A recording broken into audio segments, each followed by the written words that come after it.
હાય friend, હું કેજે કોરડિયા.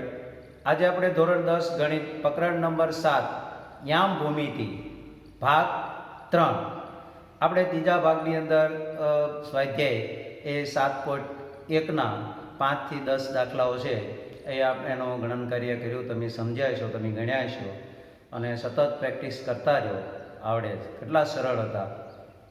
તો આપણે આગળ જઈએ કે વિભાજન સૂત્ર. આપણે વિભાજન સૂત્ર છે એ મેળવવાનું છે.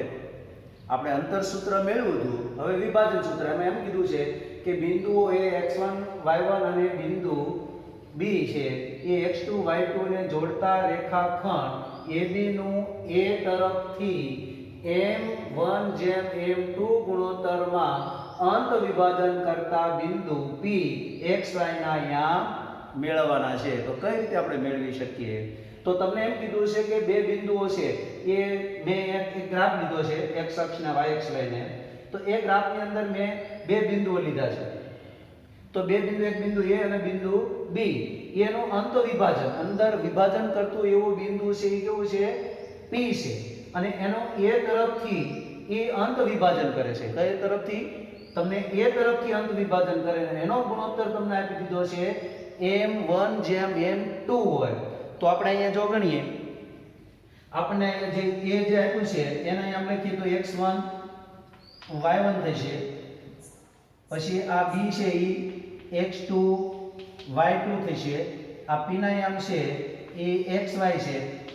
હવે આનો ગુણોત્તર છે ને m1 m2 છે. તો હવે મારે આ એનું અંતર સૂત્ર છે એ મેળવવું છે કે આના યામ શું થાય. તો અંત વિભાજન કરતા બિંદુ P ના યામ. તો હવે હું અહીંથી એ આને લંબ છે એ અહીંયા દોરીશ. પહેલા તો અહીંથી x અક્ષ પરનો લંબ દોરું. બીજું અહીંયા P બિંદુએથી હું x અક્ષ પરનો લંબ દોરું. એવી જ રીતે આ B બિંદુથી x અક્ષ પરનો હું લંબ દોરું. તો આપણે અહીંયા R નામ આપી દી S T. તો આના યામ શું થશે? તો આપણને ખબર છે કે આ A બિંદુના યામ છે x m, y m હંમેશા કેવો થઈ જવાનો? x અક્ષ ઉપર છે એટલે y m હંમેશા 0 થશે. એટલે x m શું થઈ ગયો? x1 અને 0 થશે. આની અંદર x અને 0 થશે. અને આ P નો જે યામ છે એ x2 અને 0 થશે. હવે અહીંથી હું એ y અક્ષને આમ લંબ થાય એ રીતે એ રેખાખંડ દોરું છું. એટલે અહીંયા ક્રમ કાટકોણ ત્રિકોણની રચના છે બનશે.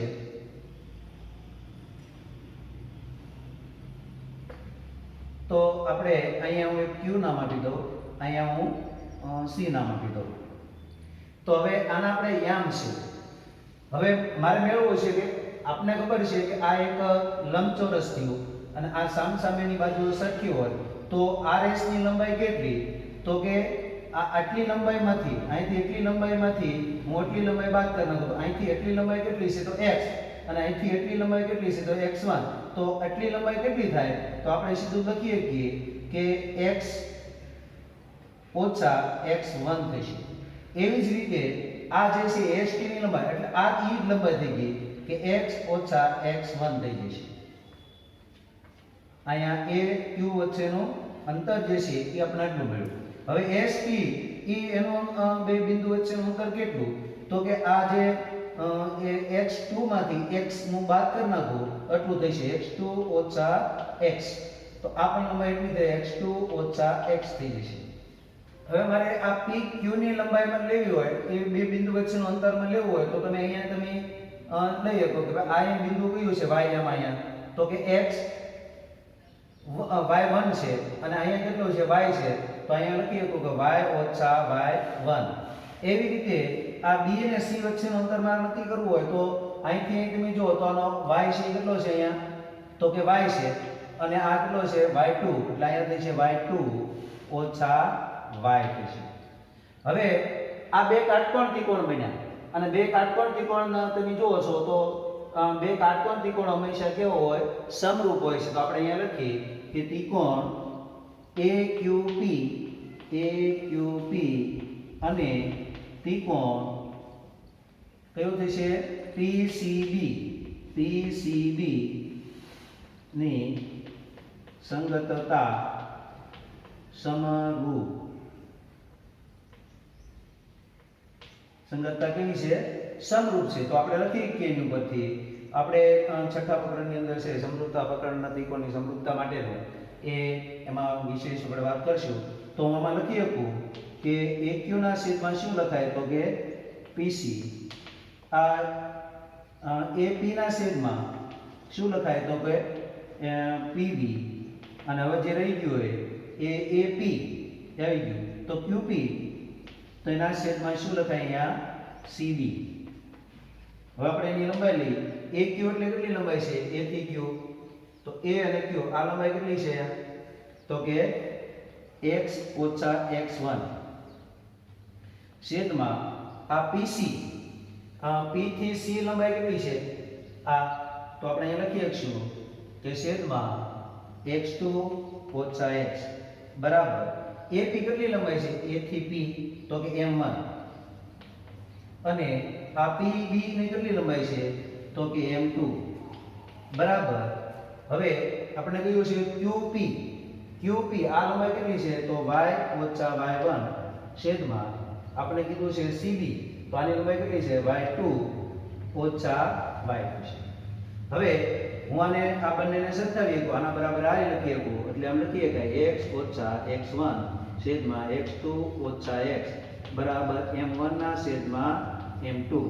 એવી જ રીતે આપણે લખીએ કે m1 ના છેદમાં m2 બરાબર y ઓછા y1 છેદમાં y2 ઓછા y.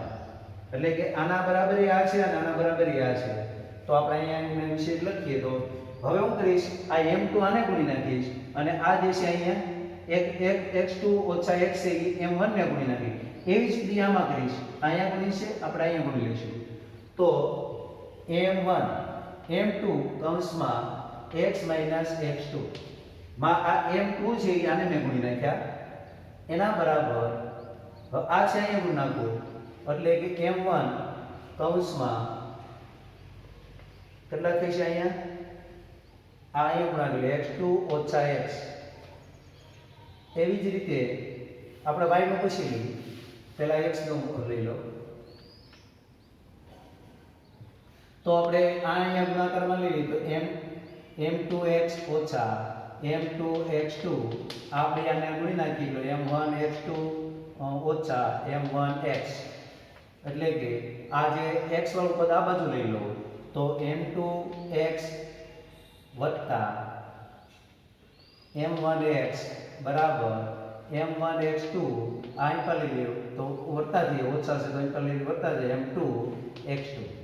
એટલે કે આમાંથી એક સામાન્ય કાઢ નાખો તો હું બોલે m1 વત્તા m2 વચ્ચે અને આને હું m ન રહેવા દઉં m1x2 વત્તા m2x. આ પદ અહીંયા છે એટલે અહીંયા 1 છે. જો અહીંયા કેટલા છે આ 1 છે એટલે અહીંયા કેટલા રહેશે 1 રહેશે અને અહીં પદ છે એટલે અહીંયા કેટલા થઈ જશે 1 રહેશે અને અહીંયાથી 1 છે. તો હવે આપણે લખીએ કે x બરાબર m1x2 વત્તા m2x1 છેદમાં m1 વત્તા m2 છે. એવી રીતે હવે હું આને લઈ લઉં છું તો અહીં આપણે એમાં લખીએ એટલે જુદું પાડી દઈએ તો અહીંયા x y2 ઓછા y એ m1 ને ગુણી નાખું અને m2 એ આ x ઓછા y ઓછા y1 ને ગુણી નાખું. એટલે આપણે એમ લખી શકીશું કે m1 કૌંસમાં y2 ઓછા y બરાબર m2 કૌંસમાં y ઓછા y1. હવે એનું વિસ્તરણ કરી નાખું m1 y2 ઓછા m1y બરાબર આને ગુણી નાખું m2y ઓછા m2y1. એટલે કે હવે હું કરીશ આ પદ છે ને આ બાજુ લઈ લો અને આ પદને આ બાજુ લઈ લઉં છું એટલે કે m1y2 વત્તા આ ઓછા વાળું પદ છે આ બાજુ હોય છે એટલે કે m2y1 બરાબર આપણે અહીંયા લઈએ કે આ પદને આ બાજુ લઈ લો તો m1y જો ઓછા છે વત્તા થઈ ગયું વત્તા m2y. હવે m1y2 વત્તા m2y1 બરાબર આમાંથી y સામાન્ય કાઢી નાખું તો તો m1 વત્તા m2 વધશે. એટલે કે y આ સૂત્ર આ એના છેદમાં આવે એટલે y બરાબર m1 y2 વત્તા m2 y1 છેદમાં આ આખું પદ અહીં આવે તો m1 વત્તા m2. તો આપણને આ જે બિંદુ a x1 y1 અને b x2 y2 ને જોડતા રેખાખંડ AB નું a તરફથી એ m1 જેમ m2 ગુણોત્તરમાં વિભાજન અંત વિભાજન કરતા બિંદુ p ના યામ. તો આપણે લખીએ કે આ બિંદુ p ના યામ છે એ x y બરાબર આપણે અહીં શું લખશું તો કે m1 x1 વત્તા m2 નહીં x2 થશે અહીંયા અને m2 x1 છેદમાં m1 વત્તા m2 અને અહીંયા m1 y2 વત્તા m2 y1 છેદમાં m1 વત્તા m2. તો આ અંત વિભાજન કરતા બિંદુ p ના આપણે યામ છે મળે ને એનું સૂત્રની આપણે તારવણી કરી. તો આ રીતે તમે આ સૂત્રને યાદ રાખી શકો. આપણે જ્યારે અંત વિભાજન કરતા બિંદુ p ના યામ જો શોધવાના કીધા હોય ત્યારે આ સૂત્રનો આપણે ઉપયોગ કરશું. બહુ સરળ છે આ સૂત્ર. ધારો કે તમને આ સૂત્ર આપણે આમાં કેવું મળ્યું હતું તમે જોયું. હજુ યાદ રાખવા માટે હું તમને અહીંયા સમજાવું છું કે આ બિંદુ p ના યામ આપણે મેળવવો હોય ત્યારે આમ લખી નાખવું mx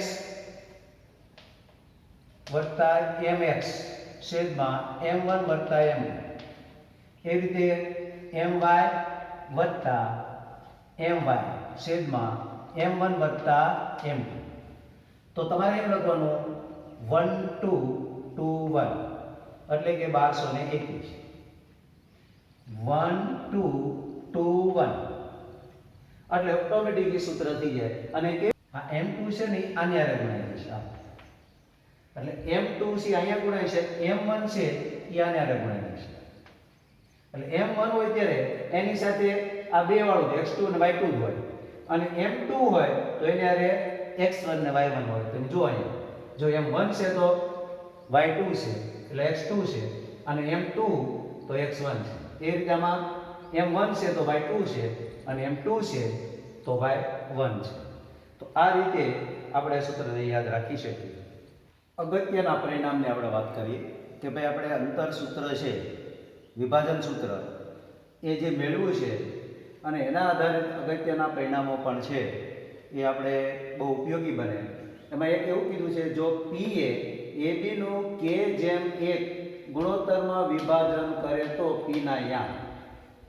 આપણને એમ કીધું છે કે p એ રેખાખંડ AB નું k/1 ના ગુણોત્તરમાં વિભાજન કરે તો p ના યામ શું થાય. આપણે આગળ અંતર સૂત્ર જે પ્રાપ્ત કર્યું છે અને એ પછી આપણે વિભાજન સૂત્ર જે મેળવ્યું છે એ વિભાજન સૂત્ર કેવું હતું આપણે અહીંયા જોઈએ કે p of x p xy બરાબર આપણે લખતા હતા. જો આમ લખી દઉં યાદ છે ને તમને. હાલો m x વત્તા m x છેદમાં m1 વત્તા m2. એવી જ રીતે my વત્તા my છેદમાં m વત્તા m2. તો આપણે અહીં લખતા હતા 1 2 2 1 1 2 2 1 એટલે આપણે સરળતાથી યાદ રહી જાય. આવું સૂત્ર આપણે હમણાં જે પ્રાપ્ત કર્યું. તો હવે આપણને જે અહીંયા ગુણોત્તર જે આપ્યો છે m1 ને m2 એની જગ્યાએ ગુણોત્તર k અને આપણે 1 છે ગુણોત્તર આપ્યો છે. તો આપણે આની જગ્યાએ હવે આ m ની જગ્યાએ k લખી, m1 ની જગ્યાએ k લખી અને m2 જગ્યાએ 1 લખી એટલે આપણને આ જે k/1 માં જે ગુણોત્તરમાં વિભાજન કરે છે એનું સૂત્ર આપણે મેળવીએ કે એટલે p xy બરાબર m1 ની જગ્યાએ આપણે શું લખીશું તો કે k x2 વત્તા અહીંયા m2 ની જગ્યાએ કેટલા લખવાના છે 1 એટલે 1 ન લખીએ એટલે x1 છેદમાં k વત્તા 1. એવી રીતે k y2 વત્તા y1 છેદમાં k વત્તા 1 થાય. તો આ રીતે આપણે આવા ગુણોત્તર આપ્યો અત્યારે પણ આપણે આ સામાન્ય આ સૂત્રનો જ્યારે ઉપયોગ જ્યારે આપણે કરવાના હોય ત્યારે આપણે ગુણોત્તર છે એ શોધવાનું કે ને ત્યારે આપણે આ સૂત્રનો ઉપયોગ કરી તો બહુ સરળ પડે. અને આ સૂત્રનો ઉપયોગ છે તમને ગુણોત્તર આપી દીધો હોય અને તમારે આ બિંદુના p ના યામ શોધવાના ત્યારે આ સૂત્રનો આપણે ઉપયોગ કરશું. હવે આનાથી ઉલટું પૂછ્યું છે. જો p એ ab નું 1 k ના ગુણોત્તરમાં વિભાજન કરે તો p ના યામ શું થાય? તો આપણે લખીએ કે px y. હવે m1 જે છે અહીંયા એની જગ્યાએ 1 લેવાનું, m2 છે એની જગ્યાએ આપણે કેટલા લેવાના? k લેવાના. એટલે આ સૂત્ર કેવું થઈ જશે? x2 kx1 છેદમાં 1 k લખો કે k 1 લખો, કોઈ ફેર પડવાનો નથી. એવી રીતે y2 ky1 છેદમાં k 1. તો આ રીતે પણ એનું નિર્માણ થાય. બીજું કીધું છે મધ્ય બિંદુનું સૂત્ર. તમને આપેલા રેખાખંડનું મધ્ય બિંદુ, તો મધ્ય બિંદુના યામ અથવા રેખાખંડનું AB નું 1:1 ના ગુણોત્તરમાં વિભાજન કરતા બિંદુનો યામ. એટલે આપણે એને સમજીએ કે તમને અહીંયા કોઈ બિંદુ A અને B આપ્યો હોય અને A અને B બિંદુ છે એનું મધ્ય બિંદુ એટલે કે આ P બિંદુ છે એનું મધ્ય બિંદુ હોય તો આ બંનેની લંબાઈ છે કેવી થાય? સરખી થઈ જાય. એટલે કે આ M1 અને આ M2 જે છે ગુણોત્તર એ બે કેનું મૂલ્ય થાય? 1 થઈ જાય, બે સમાન થઈ જાય. તો ત્યારે એનો ગુણોત્તર થાય. તો આમાં આપણે સીધું મૂકીએ તો આપણને મળી જશે. જોજો, તો આપણે અહીંયા લખીએ કે xy p બિંદુના યામ શું થશે? તો કે હું અહીંયા લખી શકું આની જગ્યાએ બે જગ્યાએ 1 લખી શકું તો x2 x1 અને અહીંયા 1 1 એટલે કેટલા થાય? 2 થઈ જાય. અને હું ક્રમમાં જો લખવા જાઉં તો x1 x2 આપણે સરળ પડે છેદમાં 2 y1 y2 છેદમાં 2. તો આ સૂત્રનું નિર્માણની ક્રિયા છે થાય છે. જો મધ્ય બિંદુનું કીધું હોય એના યામ નો ગુણોત્તરનો વિભાજન કરતો એવું કીધું હોય એના યામ શોધવાના ત્યારે આપણે સીધો આ સૂત્ર છે વાપરી શકીએ. હવે આપણે કીધું ત્રિકોણનું મધ્ય કેન્દ્ર. તો ત્રિકોણનું મધ્ય કેન્દ્ર ક્યારે બને? તો અહીં સમજાવું છું. ત્રિકોણનું મધ્ય કેન્દ્ર એટલે શું? ધારો કે અહીં ત્રિકોણ આપણે ABC આપ્યો છે અને ત્રિકોણનો મધ્યગાઓના ત્રિકોણના મધ્યગાઓ ત્રણે મધ્યગાઓના સંગમ બિંદુને, તો ત્રણે મધ્યગાઓ દોરો અહીંયા અને એ જે સંગમ થાય આ સંગમ બિંદુ એને આપણે G તરીકે લઈએ અને જે સંગમ બિંદુ છે એ બિંદુને આ ત્રિકોણનું મધ્ય કેન્દ્ર કહેવામાં આવે છે. તો હવે એને આપણે અહીંયા મેળવવા તો કઈ રીતે મેળવીએ છીએ? તો આપણે કીધું ત્રિકોણ ABC ના શિરોબિંદુઓ A x1 y1 B x2 y2 અને C x3 y3 હોય તો ત્રિકોણના મધ્ય કેન્દ્ર G ના યામ એટલે કે આપણે G ના યામ કીધા છે. ધારો કે G x1 y1 નું લઈ લો તો એના પર આપણે શું લખીએ કે તો કે x1 x2 x3 છેદમાં 3 થશે અને y1 y2 y3 છેદમાં 3. આ સૂત્ર પણ આપણે યાદ રાખશું કે આ ત્રિકોણના મધ્ય કેન્દ્રના યામ શોધવાના કે તો ત્રણેય શિરોબિંદુના જે યામ છે x1 x2 x3 અને છેદમાં 3 અને y1 y2 y3 છેદમાં 3 આ સૂત્ર બનશે. એવી જ રીતે આપણે કીધું છે કે સમબાજુ ચતુષ્કોણનું ક્ષેત્રફળ. તો સમબાજુ ચતુષ્કોણ આપણે જોઈએ કે આને આપણે સમબાજુ ચતુષ્કોણ કહીએ છીએ. તો આ બધી બાજુઓ કેવી છે એની આ સરખી છે અને આને સમબાજુ ચતુષ્કોણનું નામ આપી દો A B C અને D. તો આ જેના વિકર્ણો છે તો આપણે એમ કીધું છે કે સમબાજુ ચતુષ્કોણના ક્ષેત્રફળનું સૂત્ર શું થાય? તો કે 1/3 એ એના બે વિકર્ણોનો ગુણાકાર થશે. શું થશે? તો આપણે અહીં લખીએ છીએ કે સમબાજુ ચતુષ્કોણનું ક્ષેત્રફળ બરાબર 1/3 બંને વિકર્ણનો ગુણાકાર. એટલે એના બરાબર લખીએ કે 1/3 તો વિકર્ણો કેવા થયા? તો કે AC ગુણ્યા BD. તો આ એનું સૂત્ર થાય. તો આપણે એનો અંતર જો જાણતા હોય તો એનું ક્ષેત્રફળ પણ આપણે મેળવી શકીએ. એવી રીતે આપણે બીજું પણ કીધું સમલંબ ચતુષ્કોણનું ક્ષેત્રફળ. તો સમલંબનું ક્ષેત્રફળ એટલે શું થાય? તો કે 1/2 બંને સમાંતર બાજુઓની લંબાઈનો સરવાળો એને ગુણ્યા તેમનું લંબ અંતર. તો આપણે અહીંયા જોઈએ કે 1/2. હું એ દોરું છું કે સમલંબ ચતુષ્કોણ હોય છે આ છે અને નામ આપી દી A B C D. તો આ રીતે અહીંથી હું લંબ દોરી દઉં એ AM થશે. તો આ બે સમાંતર બાજુ છે એ બે બાજુઓનો શું થશે પહેલા સરવાળો થશે એટલે કે AB વત્તા તો 1/2 આ શું થશે AB વત્તા CD થશે અને એને ગુણ્યા આપણે લઈએ કે નો લંબ અંતર એટલે કે AM આપણે લઈએ. તો આપણે આ બધા છે સૂત્રોને યાદ રાખીએ તો એને કારણે આપણે દાખલામાં બહુ ઉપયોગી બનશે અને એનો ઉપયોગ છે આપણે કરી શકીએ. વિશેષ આપણે એના દાખલાની અંદર ઉપયોગ કરશે એટલે તમને સમજાઈ જશે. તમારે જો જોઈતું હોય તો એને સ્ક્રીનશોટ લઈ લેવું. સ્વાધ્યાય 7.2 એનો પહેલો દાખલો છે.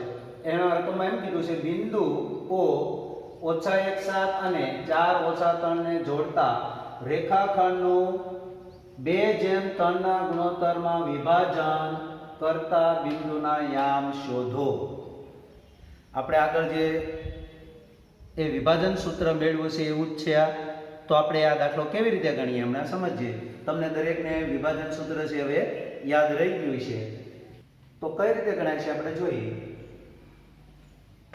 ધારો કે A x1 y1 બરાબર A -1 અને B x2 y2 બરાબર B 4 - 3 છે. આપણે ગુણોત્તર કેવો આપી દીધો તો અહીં આપણે લખીએ કે 2:3 માં ગુણોત્તર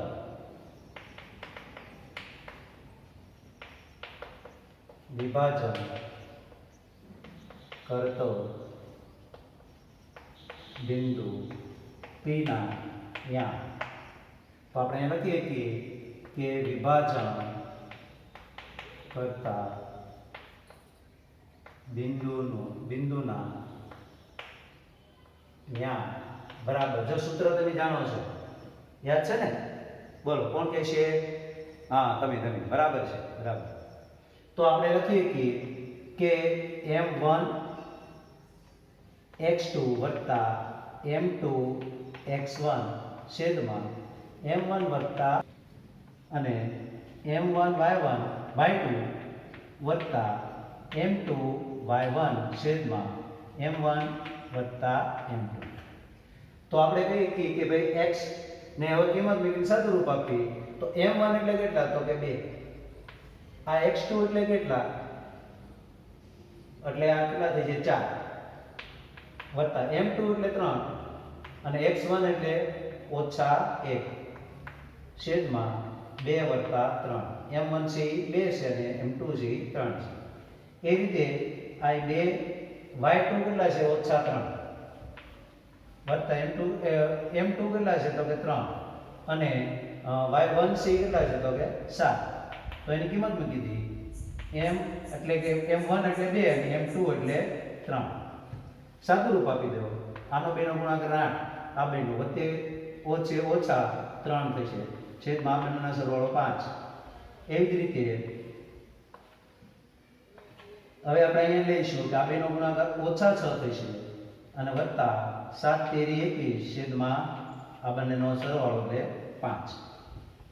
આમાંથી બાદ કરી નાખો એટલે કેટલા વચ્ચે 5. 5 ના છેદમાં 5 અને અહીંયા તમે આમાંથી બાદ કરો 6 બાદ કરી નાખો એટલે કેટલા વચ્ચે 15 છેદમાં 5 એટલે કે આ ભાગો એટલે 1 વચ્ચે અને આમાં 5 તેરી 15 એટલે 3 થશે.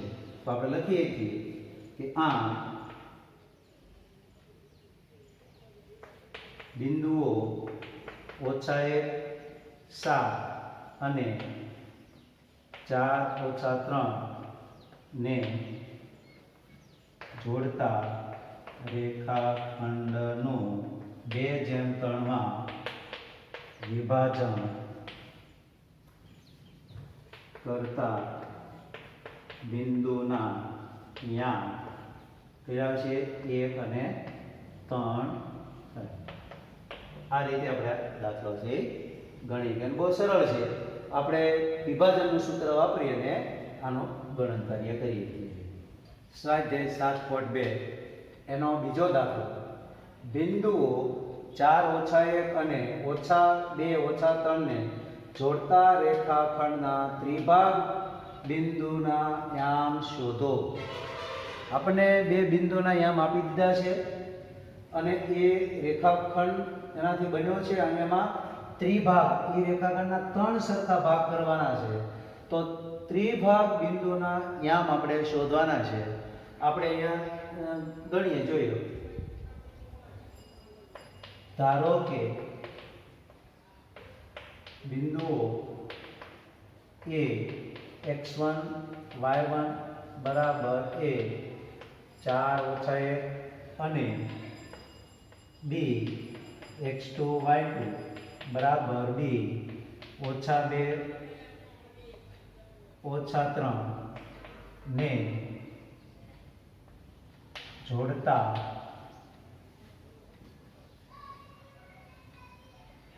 રેખાખંડ AB નું ત્રિભાગ બિંદુમાં વિભાજન કરતા ત્રિભાગ બિંદુ આપણે લખી નાખીએ. ત્રિભાગ બિંદુ O P અને Q છે આપણે લઈએ.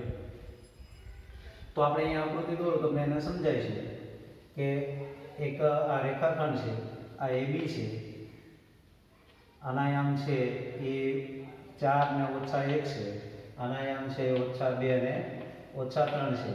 એના સરખા 3 ભાગ કરતા એવા બે બિંદુઓ, એક બિંદુ આપણે અહીંયા P લઈએ અને એક બિંદુ અહીંયા Q લઈએ. તો P અને Q બિંદુના આપણે યામ છે શોધવાના છે. જો આપણે જોઈએ આ ત્રણેય ભાગ છે કેવા થશે? એક સરખા થશે. તો આપણે લઈએ કે આ એટલેથી એટલે એની લંબાઈ કેટલી થઈ? તો કે 1 થશે. અને અહીંથી તમે અહીંથી તે લો તો આ કેટલી થશે? 2 થશે. તો આ જે ગુણોત્તર બને છે એ 1:2 ના પ્રમાણમાં થશે. તો આપણે લખી શકીશું કે અહીં બિંદુ P એ રેખાખંડ AB નો 1:2 ગુણોત્તરમાં વિભાજન કરે છે. તો 1:2 ના ગુણોત્તરમાં એ વિભાજન કરે છે. તો આપણે લઈ શકીએ કે ભાઈ બિંદુઓ જે P ના યામ, તો એનું સૂત્ર છે આપણે આગળ m1 x2 m2 x1 છેદમાં m1 m2 એટલે કે m1 y2 m2 y1 છેદમાં m1 m2. એટલે કે આપણે લખીએ કે m1 છે એટલે કેટલા છે? 1 બરાબર. અને આ x2 છે એ કેટલા છે? -2 વત્તા આ 2 છે m2 એટલે 2, x1 એટલે કેટલા? 4 છેદમાં 1 + 2. એવી રીતે આ m1 એટલે 1 અને y2 એટલે -3 વત્તા 2 અને y1 એટલે -1 છેદમાં 1 + 2 થશે.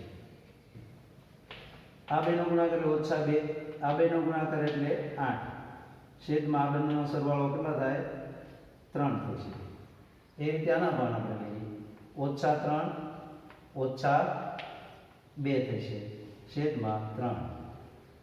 એનો સદરૂપ આપીએ તો આમાંથી બાદ કરી નાખો એટલે કેટલા વચ્ચે? અહીંયા 6 વચ્ચે છેદમાં 3 અને આમાં -5 છેદમાં 3 એટલે કે 2 અને ઓછા. તો P બિંદુના યામ આપણે અહીંયા પ્રાપ્ત થઈ ગયા. હવે આપણે શું કરશું જો એવી રીતે મેળવી હતી કે આ ક્યુ બિંદુનો યામ લેવો તો આટલાનો અહીંથી ગુણોત્તર કેટલો 2 છે અને અહીંથી 1 એટલે 2/1 નો ગુણોત્તર લઈને પણ કરીએ કે એમ નો ગણવો હોય તો આપણે બીજી રીતે પણ ગણીએ કે આ જે રેખાખંડ PB છે એનું આ ક્યુ બિંદુ કેવું છે મધ્ય બિંદુ છે અને મધ્ય બિંદુના યામ લઈને પણ આપણે મેળવી શકીએ કેમ કે આપણે અહીંયા P બિંદુના યામ મેળવી લીધા એટલે આપણે અહીંયા જો એના ગણીએ તો કેમ થશે આપણે અહીં લખીએ કે બિંદુ QA રેખાખંડ PB નું મધ્ય બિંદુ છે તો Q ના યામ શું લખીએ છું મધ્ય બિંદુ એટલે x1 + x2 છેદમાં 2 અને y1 + y2 છેદમાં 2 આપણે લખીએ છીએ એટલે કે x1 એટલે કેટલા તો કે P બિંદુના બિંદુ એટલે કે 2 અને x2 એટલે કેટલા B નો બિંદુ એટલે કે -2 છેદમાં 2 એ રીતે આ P નો છે એ y આમ છે -5/3 અને એને ગુણ્યા આપણે અહીંયા લઈએ તો કે વત્તા y2 એટલે કેટલા તો કે -3 છેદમાં 2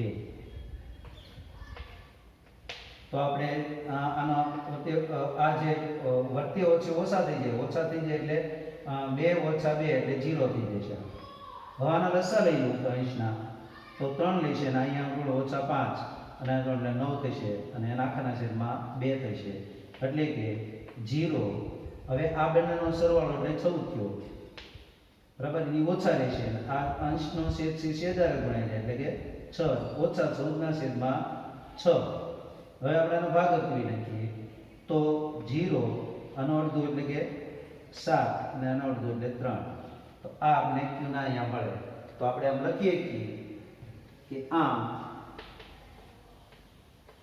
બિંદુઓ કયા બે બિંદુ હતા 4 - 1 અને -2 - 3 ને જોડતા રેખાખંડના ત્રિભાગ બિંદુઓ ના યામ આપણે કેવા મળ્યા 2 અને -5/3 અને બીજો આપણને મળ્યું 0 -7/3 છે તો આ રીતે આપણે આ દાખલો હજી ગણી શકીએ સ્વાધ્યાય 7.2 એનો દાખલા નંબર 3 તમારે પાઠ્યપુસ્તકની અંદર રકમ જોવાની છે દરેક પાઠ્યપુસ્તકમાં રકમ જુઓ જો એમાં એમ કીધું છે તમારી શાળાના લંબચોરસ આકારના મેદાન ABCD માં રમત ગમત દિવસની પ્રવૃત્તિ યોજેલ છે તમે આકૃતિમાં જોઈ શકો છો ચોક પાવડરની મદદથી 1 મીટરને અંતરે રેખાઓ દોરેલી છે તમે જો 1 2 3 4 5 6 7 8 9 10 એ રીતે બધી રેખાઓ દોરી છે 1 મીટર અંતરની તો હવે આકૃતિમાં આપણને બતાવ્યું છે 7.12 માં દર્શાવ્યા અનુસાર AD પર પ્રત્યેક તમને એક AD રેખાખંડ આપ્યો છે અને એની પર પ્રત્યેક 1 મીટરના અંતરે હોય તેવા 100 ફૂલના કુંડા મૂક્યા છે તો આનો અર્થ એવો થઈ જાય કે A અને D વચ્ચેનું એ અંતર છે કેટલું હોય 100 મીટર હોય કારણ કે 1 મીટરે એવા 100 મૂકીએ છે તો AD વચ્ચેનું અંતર જે છે એ આપણને 100 મીટર મળે હવે શું થાય છે નિહારિકા બીજા હરોળમાં દોડે છે જો તમે આકૃતિમાં બીજી હરોળ પહેલી અને બીજી હરોળમાં નિહારિકા છે એ દોડે છે તેણે ADનું આ જે AD રેખાખંડ છે એનું એક ચોથા ભાગનું અંતર કાપે છે એટલે કેટલું અંતર કાપ્યું હોય તો કે 100 નો ચોથા ભાગ એટલે કેટલો થાય 25 થાય ને એટલે કે 25 મીટર અંતર કાપે છે ને અને ત્યાં લીલો ધ્વજ છે એ ફરકાવે છે અને ત્યાં એ શું કરે છે લીલો ધ્વજ છે એ ફરકાવી દે છે પ્રીત 8મી હરોળમાં દોડે છે જો તમને આકૃતિમાં બતાવ્યું છે કે પ્રીત છે 8મી હરોળમાં દોડે છે અને તેણે ADનું છે એ 1/5 ભાગ જેટલું અંતર કાપે છે તો AD એટલે 100 મીટર અને એનું 1/5 એટલે કેટલું થાય 20 પંચાને 100 એટલે 20 મીટર અંતર કાપે છે અને ત્યાં એ શું કરે છે લાલ ધ્વજ છે એ ફરકાવે છે આ બંને ધ્વજનું અંતર કેટલું હોય છે હવે આપણે આ જે લીલો ધ્વજ છે એ નિહારિકાએ લગાવ્યો અને લાલ ધ્વજ છે પ્રીતે લગાડ્યો. એ બંને વચ્ચેનું એ મધ્યબિંદુ એ પર વાદળી ધ્વજ છે એ ફરકાવે છે. કોણ? તો કે રશ્મિ. આ બંને વચ્ચેનું અંતર આપણે પહેલાં શોધવાનું છે અને પછી એ જે બે બિંદુ વચ્ચે, બે ધ્વજની વચ્ચે રશ્મિએ આ બંને ધ્વજને જોડતા રેખાખંડના મધ્યબિંદુ પર વાદળી ધ્વજ છે ફરકાવવાનો હોય તો ધ્વજને ક્યાં ફરકાવશે? તો એડી બરાબર 100 મીટર, નિહારિકાનું સ્થાન ક્યાં છે? તો આપણે લઈએ કે ભાઈ એન એ બીજી હરોળમાં છે, એટલે 2, અને ક્યાં જઈને ધ્વજ ફરકાવે છે? તો કે એડીના 1/4 ભાગ, એટલે કેટલા થઈ જાય? 100/4 ભાગ એટલે 25. આગળ તથા પ્રીત એ છે એ એનું આપણે સ્થાન લેવા જઈએ તો એ સ્થાન ક્યાં છે? તો એ કયા હરોળમાં જાય છે? એને આપણે પી કહીએ. તો કે 8મી હરોળમાં, અને 1/5 એટલે કે 100 નો 1/5 ભાગ એટલે કેટલા થાય? 20 મીટર થાય. આગળ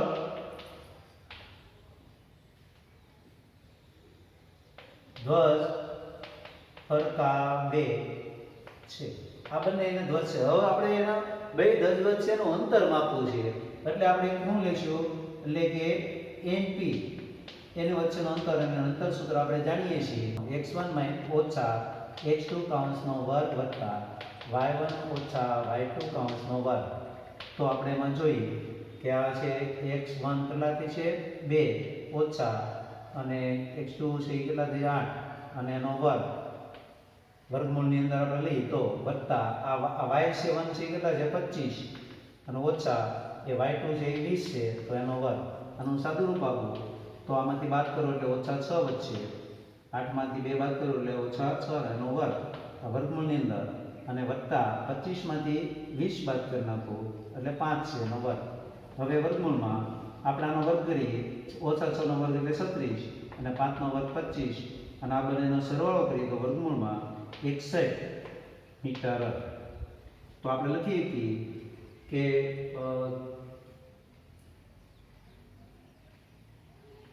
લાલ ધ્વજ અને લીલા, આમ તેને લખીએ લીલા ધ્વજ વચ્ચેનું અંતર કેટલું થશે? વર્ગમૂળમાં 61 મીટર છે. હવે શું કરે છે રશ્મિ? આ જે રેખાખંડ છે આપણે લીધું કે આ n બિંદુ અને આ p બિંદુ છે. n બિંદુ આપણને એનો યામ છે 225 હતા, અને આ p ના યામ છે 8 અને 20 છે. એના મધ્ય બિંદુએ, આ મધ્ય બિંદુ ધારો કે આપણે r કહીએ, તો અહીંયા એ વાદળી રંગનો છે ધ્વજ લગાડે છે, તો આપણે એના આપણે યામ લઈએ તો આપણે લખીએ છીએ કે અહીં બિંદુ આ એ રેખાખંડ NP નું મધ્ય બિંદુ છે. તો R ના યામ આપણે લઈએ તો શું થશે? x1 x2 છેદમાં 2, y1 y2 છેદમાં 2, મધ્ય બિંદુના યામનું સૂત્ર. તો x1 આપણે એટલે કેવું લઈશું? આ બંને એટલે કે 2 + 8 છેદમાં 2, અને 25 + 20 આ એના છેદમાં 2, એટલે આ બેનો સરવાળો એટલે 10 છેદમાં 2, અને 25 એટલે કે 45 છેદમાં 2. તો આનું અડધું કરી નાખીએ તો આપણે અહીંયા 5 થશે, અને આ છે એ 22.5 થશે. તો આપણે લખીએ કે આમ રશ્મિ લાલ, લીલો અને લાલ ધ્વજની વચ્ચે 5મી હરોળ અને 22.5 મીટર અંતરે વાદળી ધ્વજ ફરકાવે છે.